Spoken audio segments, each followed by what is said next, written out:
Assalamualaikum warahmatullahi wabarakatuh. Kembali lagi bersama Ibu hari ini. Hari ini kita akan memulai pembelajaran lagi ya. Nah, sebelum kita memulai pembelajaran, alangkah baiknya kita berdoa bersama-sama dulu ya. Oke, berdoa dimulai. Bismillahirrahmanirrahim. Rabbi syrah li sadri wa yassir li amri wahlul 'uqdatam min lisani yafqahu qawli. Amin. Baiklah, sudah selesai baca doa. Selanjutnya kita akan memasuki materi hari ini, yaitu tentang bahasa Indonesia. Nah, sebelumnya kan kalian sudah, oh iya, Ibu lupa. Bagaimana Ibu ingin tanya kabar kalian dulu. Bagaimana kabar kalian hari ini? Alhamdulillah, luar biasa. Allahu Akbar. Alhamdulillah ya. Mudahan kalian baik-baik saja selama di rumah ya, dan selalu mengerjakan tugas di rumah. Jangan merepotkan gurunya. Oke? Oke? Pintar anak-anak Ibu. Nah, hari ini kita akan belajar bahasa Indonesia ya. Kalian kan sebelumnya sudah belajar tentang gagasan pokok dan gagasan pendukung. Hari ini adalah gagasan pokok dan gagasan pendukung dalam bentuk teks lisan. Nah, adapun teks lisan adalah teks yang dibacakan ya. Teks lisan memiliki gagasan pokok dan gagasan pendukung. Gagasan pokok dan gagasan pendukung dalam teks lisan ditemukan dengan cara menyimak. Nah, artinya kalian menyimak dulu apa yang diceritakan, apa yang guru bacakan, kalian menyimak dan kemudian kalian bisa menemukan, setelah kalian menyimak, kalian bisa menemukan gagasan pokok dan gagasan pendukung.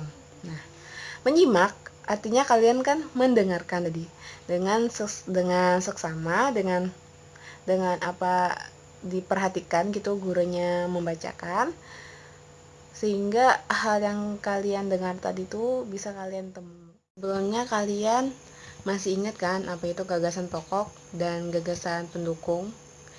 Gagasan pokok adalah sebuah dasar atau sebuah inti dari ulang. Nah, sebelumnya kalian sudah tahu kan apa itu gagasan pokok? Nah, gagasan pokok itu adalah yaitu sebuah dasar atau sebuah inti pembahasan dari dalam paragraf gitu. Nah, itu gagasan pokok tadi ya, disebut juga gagasan utama gitu. Terus gagasan pendukung itu yang menjelaskan gagasan ya dari si gagasan utama tadi. Nah, seperti itu. Nah, selanjutnya kalian akan membuat ringkasan dari teks lisan. Nih, dari teks lisan. Nah, ringkasan, Ibu akan menjelaskan dulu. Ringkasan adalah sebuah penyajian singkat dari sebuah teks dengan tetap mempertahankan urutan isi teks. Ringkasan berisi uraian singkat tentang isi teks. Ringkasan ditulis berdasarkan peta pikiran yang berisi gagasan pokok dan gagasan pendukung di dalam teks lisan tadi. Nah, itu. Nanti seperti yang Ibu bacakan tadi ya. Kan Ibu tadi kan membacakan sebuah cerita, dan nanti kalian akan menentukan gagasan pokok dan gagasan pendukungnya. Nah, setelah kalian menemukan gagasan pokok dan gagasan pendukung, barulah kalian membuat ringkasan dari teks yang Ibu bacakan tadi. Nah, nanti untuk teksnya ada di bahan ajar ya, kalian bisa melihat di situ teksnya dan kalian bisa menemukan gagasan pokok dan gagasan pendukung. Kemudian kalian membuat ringkasan dari teks itu ya.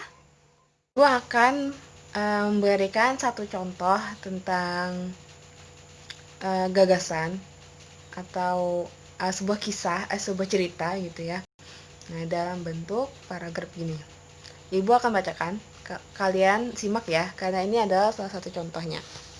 Nah, contohnya yaitu salah satu bentuk keragaman di Indonesia yang mampu menarik wisatawan adalah makanan, terutama makanan tradisional. Titik. Wisatawan yang datang ke Indonesia akan dimanjakan dengan makanan tradisional. Makanan tradisional Indonesia tersaji dengan beragam jenis, rasa, hingga bentuk penyajian. Ada berbagai jenis makanan tradisional, mulai dari makanan utama seperti papeda hingga kudapan seperti getuk.